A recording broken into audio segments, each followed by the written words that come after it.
A glossolalia, quando eles falam a língua do Espírito Santo que ninguém entende. Depois lá fora, eles têm a xenolalia, que é falar línguas estranhas na língua que existe para um povo e que o Espírito Santo te usa sem você saber. Isso é xenolalia. Então Deus usa assim. Minha primeira vez que eu fui pregar na Inglaterra, eu tinha um inglês muito pequeno. Meu inglês era hi, bye. Hi quando chega e bye quando vai. Quando eu fui pregar, eu tinha uma intérprete no primeiro dia. Essa intérprete tinha estudado português em Oxford, nunca foi a Portugal e confundia o Brasil com a Bolívia. Imagina o tipo de intérprete que eu tinha. Antes dela pregar comigo, ela fumou um cigarrinho lá fora e veio pregar no púlpito. Falei: Senhor, é a primeira vez que eu vou ser interpretado por Satanás do meu lado. Quando eu voltei para a casa do pastor em que me hospedava, eu disse: Senhor, o que eu faço? Eu tremi, eu estou aqui nesse país, não sei falar inglês. O Senhor falou comigo: me dá o pouco que você tem. Eu vou usar o pouco que você tem. Na próxima noite eu arrisquei pregar em inglês. Eu não sabia muito o que eu falava, mas eu ouvia na minha cabeça uma língua, colocava na minha boca e o povo entendia. Glória a Deus, irmão, foi algo assim maravilhoso. No final caiu um cara endemoniado falando inglês. Eu não sabia expulsar demônio em inglês. Eu chamei a minha esposa: como é que fala sai em nome de Jesus em inglês? Ela falou: eu não sei. Eu falei: como é que pode? Como é que eu vou? E o cara está estribuchando no chão e me xingando. Hoje eu sei o que ele falava. Ele falava: I hate you, eu te odeio, né? Hoje eu sei, naquela época eu pensava que era elogio, né? Ele estava estribuchando. Eu olhei para ele e falei assim: ó, você caiu em inglês e vai sair em português. Sai em nome de Jesus. O diabo foi embora e o cara ficou liberto. Glória a Deus. O Espírito Santo faz isso. O Espírito Santo usa a gente, o Espírito Santo caminha com a gente. Nós dependemos do Espírito Santo. Eu dependo do Espírito Santo. O pastor Valdívio depende do Espírito Santo. O bispo Rames depende do Espírito Santo. A igreja não pode caminhar sem o Espírito Santo. Ele começou essa obra, ele começou a se mover, ele começou esse nascedouro de graça em nossa vida e chegou até nós. E eu pergunto: o que é o verdadeiro avivamento? Qual é essa real experiência com Deus que eu estou pregando esse ano inteiro em várias igrejas e locais? Qual é então o real avivamento? Nós temos visto coisas hoje que não é um real avivamento. Existem muitos movimentos, muitas coisas que são coisas do homem, são modismos. Eu louvo a Deus porque a nossa igreja não tem modismo. Nossa igreja, graças a Deus, já tentaram fazer algumas coisas, mas não conseguiram. Não é a melhor igreja, não é a mais perfeita, mas é pelo menos uma igreja bíblica, respaldada na palavra de Deus. Hoje acontece muita coisa que não é avivamento. Eles chamam de avivamento. Eu sei que quando você está avivado, você pula, você canta, você louva. É maravilhoso. Aquele corinho que vocês cantaram agora há pouco, dá vontade de pular, dá vontade de correr, dá vontade de gritar. Eu quero fazer uma sugestão: colocar uma outra estrofe. Dá vontade de dizimar também, com alegria. Dá vontade de chegar cedo no culto. Dá vontade de obedecer ao pastor. Dá vontade de ser fiel. Aleluia. Podia colocar, porque correr e pular é fácil. Eu quero ver dizimar, eu quero ver cooperar, eu quero ver estar junto, eu quero ver chegar cedo na igreja. Aleluia. Então, podia colocar mais uma estrofe. Corinha é bonito, coloca mais essa estrofe para ficar melhor. Então, o que é avivamento na verdade? É pula-pula, é corre-corre, é cai-cai. O que é avivamento, gente? Isso tudo pode até fazer parte. Porque o avivamento também está considerando algum tipo de emoção, que você é carne, Mas eu me pergunto de novo: o que é o real avivamento? O que nós estamos esperando por avivamento? Eu tenho certeza que nossa geração de jovens ainda pode ser muito usados por Deus neste momento no Brasil e no mundo. O Brasil goza de um privilégio muito forte entre as nações. Eu creio que Deus está usando dessa simpatia que nós temos para o mundo, a facilidade de falar e o poder do Espírito Santo, para a gente ser a nação que poderá tocar fogo neste mundo, em nome de Jesus. Nós temos que voltar às praças, aos estádios. Nós temos que voltar às ruas. Nós temos que voltar a levantar a bandeira do avivamento nesta nação. Eu creio que não chegou ainda. Ainda vai chegar. Experimentamos algumas marolas, mas a onda vai vir. Aleluia. A onda vai vir para cobrir o Brasil. E eu tenho certeza que Deus vai usar você nessa última hora. Nós estamos precisando disto. tenho visto muito movimento que tem arruinado o Evangelho, tem manchado o Evangelho. O que nós precisamos é que o povo receba o genuíno poder do Espírito Santo.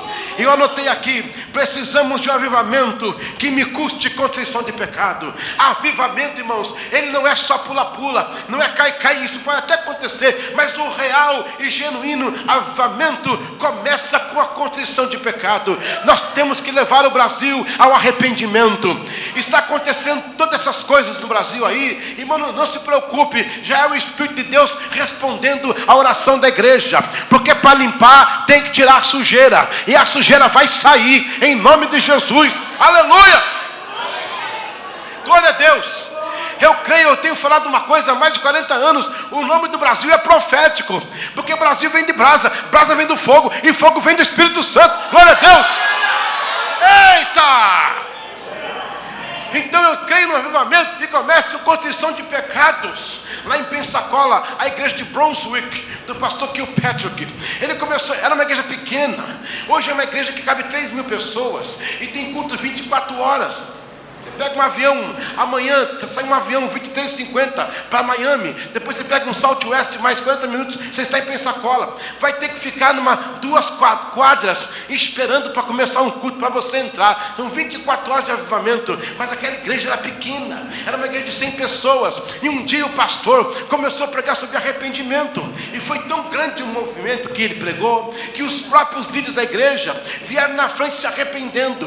No outra semana disseram: pastor, prega de novo sobre arrependimento. E ele voltou a pregar sobre arrependimento, e Deus começou a fazer coisas tremendas. Os vizinhos começaram a ser tocados por um sentimento. Ninguém deu folheto, ninguém convidou. A onda do Espírito Santo começou a invadir a comunidade, e gente começou a chegar. Um dia o pastor Kilpatrick estava passando em frente à igreja em Pensacola e viu mais de 50 carros parados e congestionados. Ele parou e perguntou: o que está vendo aqui na porta da igreja? Aí uma pessoa disse: nós somos de várias cidades ao redor, estamos sabendo que está acontecendo aqui um avivamento, que alguém está pregando sobre arrependimento aqui, nós queremos nos arrepender, estamos aqui contritos do Espírito Santo. E o pastor disse: vai ter um culto agora por acaso, vamos lá. Abriu a igreja e começou a pregar. Hoje Pensacola, já passou por Pensacola mais de 3 milhões de pessoas, e a única mensagem que se prega é arrependimento. Então hoje nós temos púlpitos que estão comprometidos com o triunfalismo. É um evangelho sem custo, um evangelho sem sacrifício, um evangelho de um Deus mágico, desculpa a expressão, um Deus motoboy, que você pede, ele entrega e faz a entrega. Há pouco tempo eu via no Facebook pessoas da minha família dizendo: olha, para a gente conseguir emprego, pedindo a Deus para pedir um emprego. A gente orou, a pessoa conseguiu emprego. Na outra postagem colocou assim: estamos aqui na cerveja comemorando aqui com os amigos do churrasquinho o emprego que Deus deu aqui na lambada. Gente, que negócio é esse? Que negócio é esse? Que Deus é esse? Um Deus empregado? Um Deus que faz o que eu mando? Que evangelho triunfalista é esse? Que dá tudo e não pede nada? Evangelho da teologia da prosperidade, onde Deus é nivelado a um comércio financeiro. Se eu fizer, eu vou ter. Irmãos, qual foi a casa própria que Paulo teve? Qual foi a riqueza que Pedro teve? Qual foi o palacete que Jesus morou? Se Paulo nascesse hoje, ele não seria apto para pregar em alguns púlpitos de algumas igrejas. É um evangelho do triunfalismo, um evangelho do comodismo. São tantos tipos de ismo que existe hoje. Está na hora de levantar um evangelho cheio do Espírito Santo, condenando o pecado, a justiça de Deus nesse país. Aleluia! Nós não estamos precisando de impeachment, nós não estamos precisando de novas eleições, nós não estamos precisando de novos líderes, estamos precisando de um país ajoelhado aos pés de Deus, clamando por salvação e justiça nessa nação. Aleluia! Nós temos que voltar. Glória a Deus. Um evangelho que me custe contrição de pecados, um evangelho que toque as pessoas, que eu não precise fazer tantas coisas para tocar o pecador. Jesus estava sentado no poço de Jacó, e a mulher saiu para pegar água. Ela veio meio-dia, porque de manhã estavam outras mulheres, e ela era rejeitada na cidade, uma mulher que era prostituta. Ela sai de lá, Jesus parou naquele poço por causa dela. Toda vez que Jesus vai tocar em alguém, ele vai parar no poço, ele vai esperar. Não foi a mulher que foi tirar água, era Jesus que esperava por ela, assentado no poço. E quando ela sai da cidade, diziam: lá vai a prostituta. Mas quando ela chegou, Jesus disse: lá vem a minha missionária. Porque Jesus não me olha através dos meus fracassos, Ele me olha através das minhas habilidades. Aleluia. Hoje é noite de você se arrepender. Hoje é noite de você deixar que o verdadeiro avivamento tome conta da sua alma e do seu coração. Aleluia. Tome conta da sua vida de uma forma poderosa. E começa com contrição de pecado. Pastor, eu estou no avivamento, eu estou pulando, eu estou sentindo. Não, isso não é avivamento. Pastor, eu estou sentindo a miséria da minha alma, do meu pecado me corroendo. Aí começou o verdadeiro avivamento. Aleluia, glória a Deus. Segundo lugar, nós precisamos de avivamento que me custe testemunho de verdadeiro cristão. Eu não entendo um evangelho em que as pessoas aqui são santas demais, mas quando o culto acaba, viram demônios na rua. Eu não entendo esse tipo de evangelho.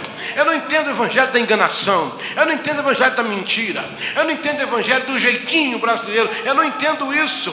Eu entendo que o evangelho que custe um avivamento é um testemunho que impacte a sociedade. Os primeiros metodistas, em 1700, eles eram conhecidos não pela carteirinha de membro, até porque não tinham. Não era conhecido porque frequentava um templo numa capela metodista, não. Eles não compravam açúcar, eles não usavam açúcar, porque o açúcar vinha da mão escrava. Eles não usavam colchão, o colchão deles era feno, com pano em volta e couro assim para segurar o estrado, porque o colchão também vinha da mão escrava.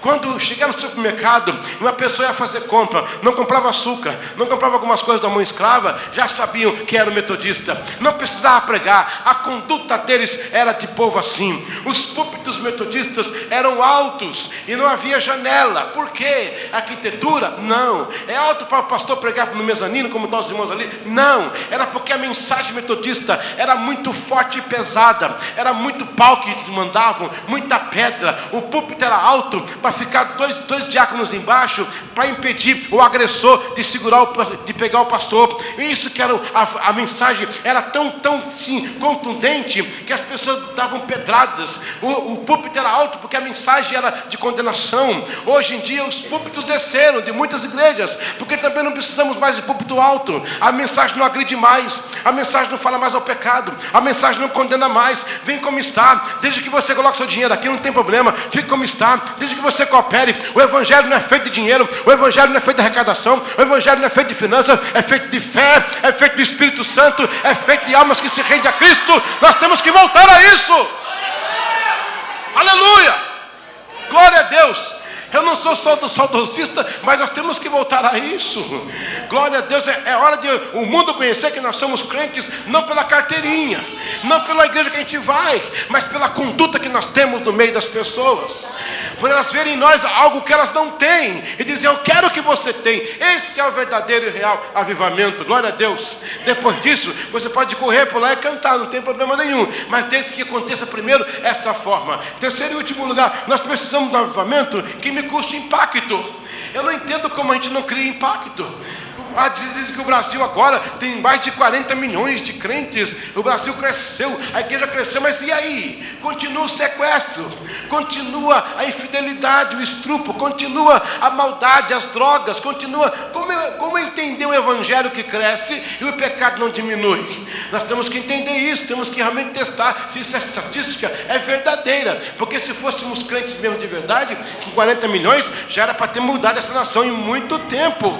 E como acontece isso? A proliferação do pecado aumentando a cada dia. Nós precisamos protestar contra o pecado, nós precisamos condenar o pecado, nós precisamos denunciar o pecado. Glória a Deus. Aleluia.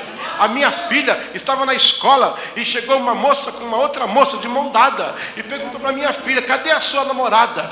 Minha filha falou: não tenho namorada. Quando meu pai liberar, vai ser namorado, porque é pecado, mulher com mulher e homem com homem. É a Bíblia que diz que é pecado. A moça disse: o que é pecado? Pecado é errar o alvo, pecado é não conhecer a Deus. Glória a Deus, porque minha filha estava ali para evangelizar e pregar. E se ela não faz isso? E se ela fica do mesmo modo? E se ela tem medo, irmãos? A A igreja não tem que temer ninguém não. Eles têm que temer a igreja. Glória a Deus. Quando eu era criança lá na escola, eu era perseguido porque era crente. Eles zombavam de mim porque era crente. Viviam o tempo todo fazendo bullying comigo. Até que um dia eu estava numa vigília distrital de jovens e o Senhor falou comigo assim: meu filho, eu quero te falar uma coisa. Eu quero que você me dê testemunho, porque é o mesmo direito que eles têm de zombar de você porque é crente, você tem de pregar para eles. Eu voltei para a escola e comecei a enfrentar. Quando zombavam de mim, eu falava a mensagem salvadora para aquela vida, até que eles se calaram. E no último dia eu preguei para mais de 600 alunos naquela escola. Glória a Deus! Aleluia!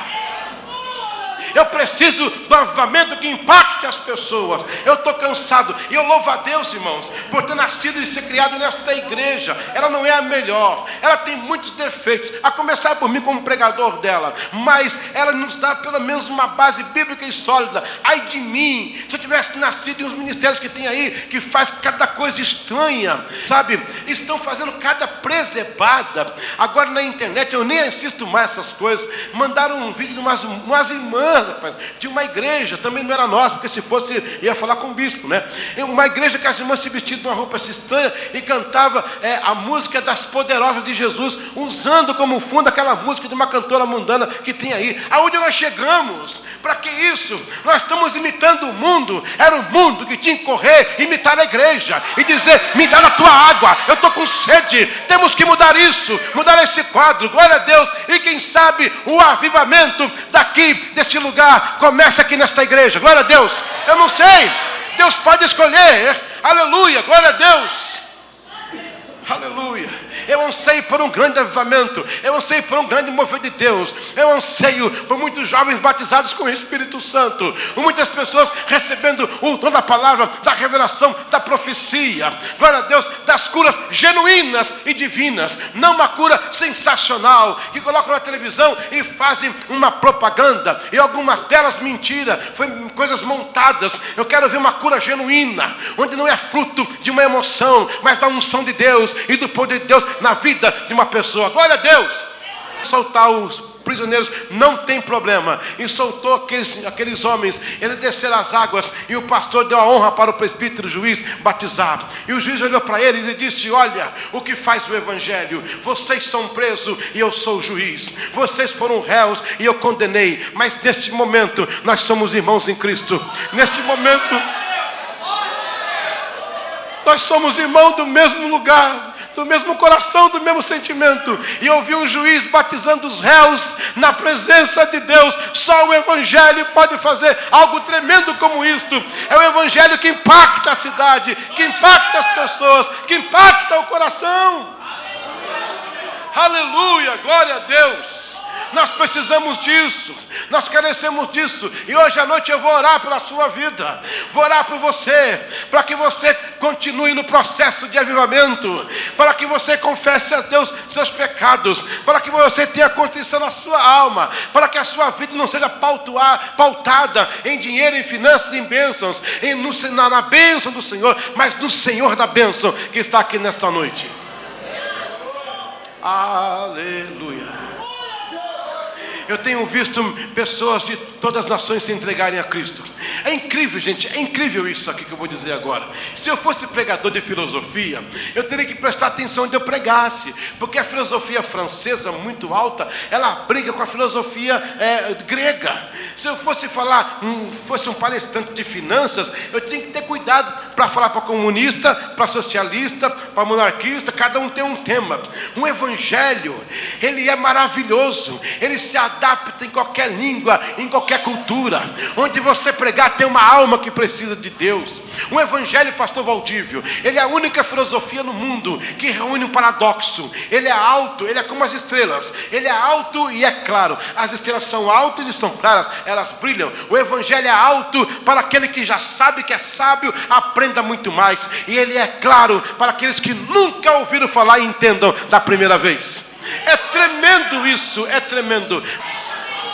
Esse é o evangelho que pregamos. Eu tenho visto de várias...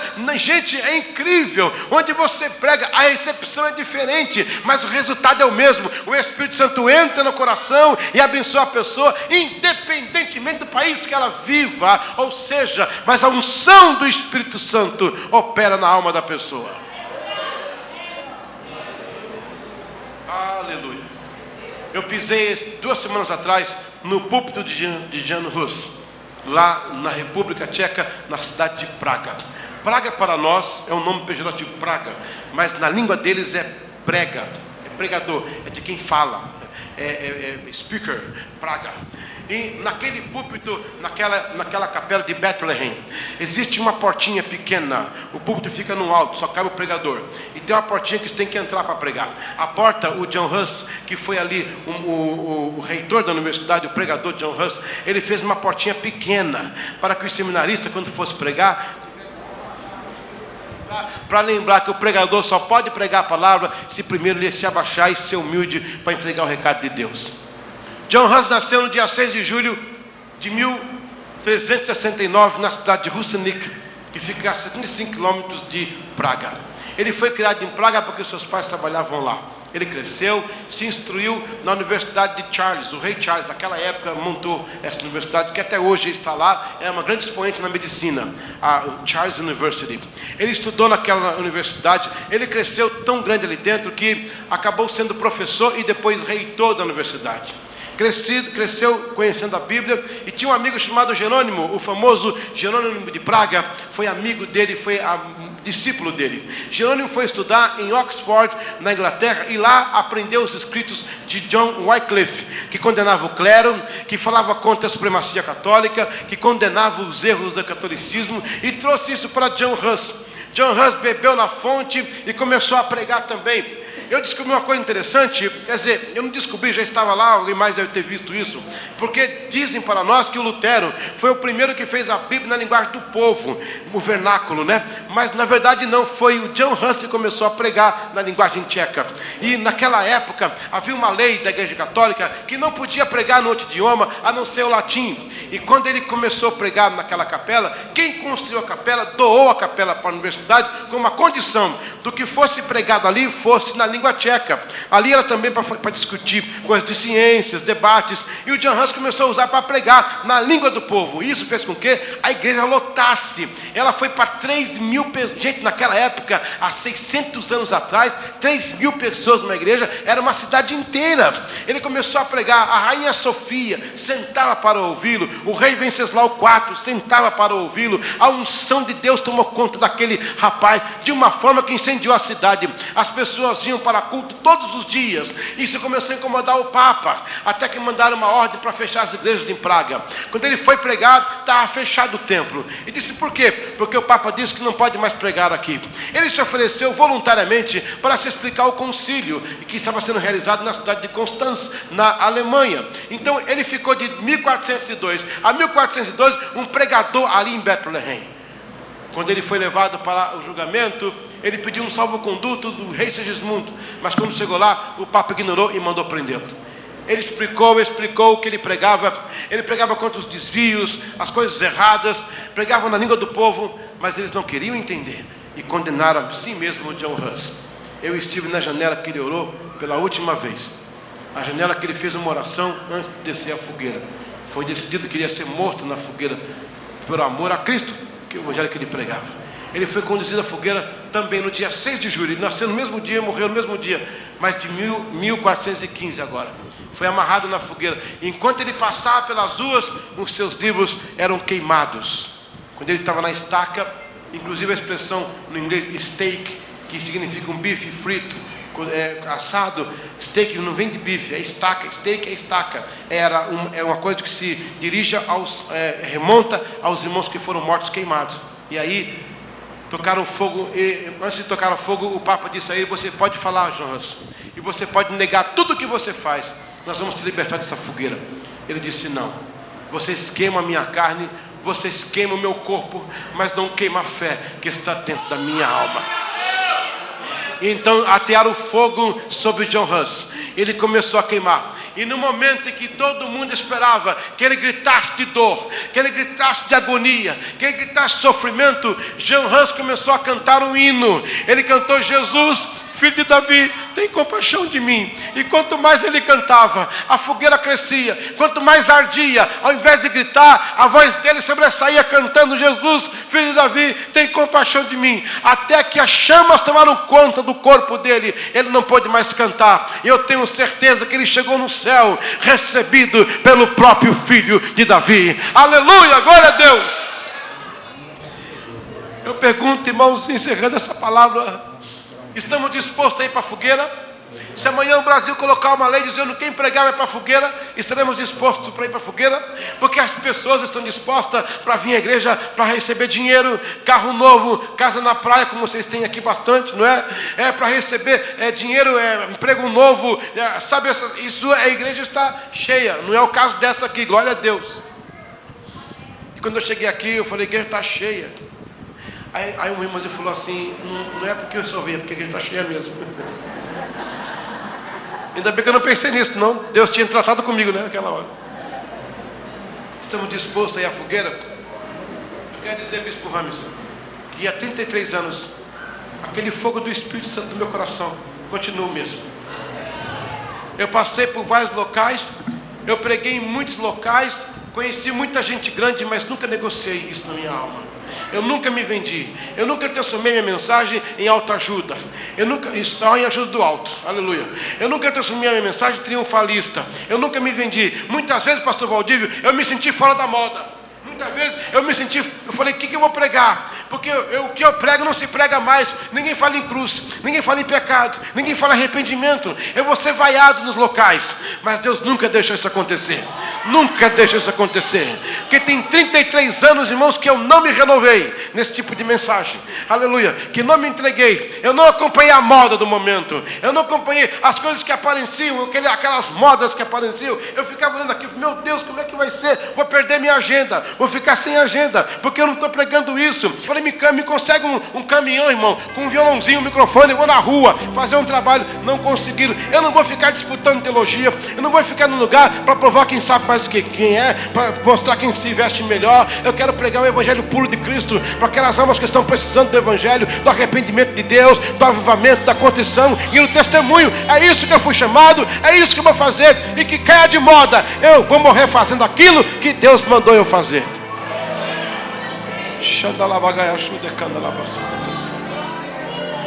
Fique sobre os pés em nome de Jesus. Aleluia. Aleluia. Praise Jesus. Aleluia. Glória a Deus. Aleluia. Aleluia. Deus, tu és fiel, Senhor.